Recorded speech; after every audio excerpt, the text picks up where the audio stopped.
Ce matin, le Premier ministre a réuni les responsables des partis politiques et les principaux candidats à l'élection présidentielle.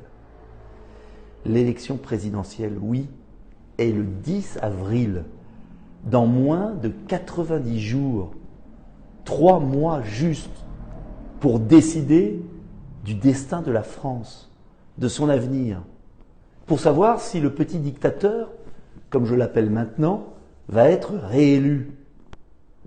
Est-ce que vous avez le sentiment que derrière moi, à la télévision, là, sur ces écrans, il y a un vrai débat sur l'emploi, sur l'équilibre des territoires, sur l'avenir de nos campagnes, de nos cités, sur la sécurité, sur l'image de la France dans le monde, sur la puissance industrielle, sur la science, sur l'hôpital, sur l'école, sur l'université?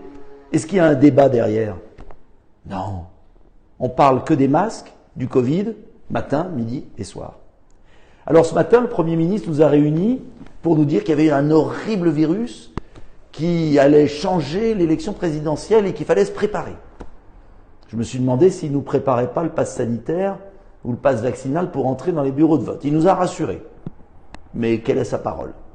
Il nous a rassurés.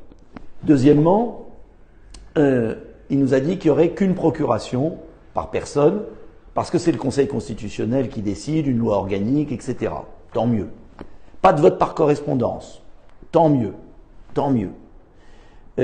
En revanche, pas de changement sur la propagande électorale. Vous savez, la profession de foi qu'on reçoit, elle va arriver au dernier moment parce que le Conseil constitutionnel ne veut pas la demander plus tôt.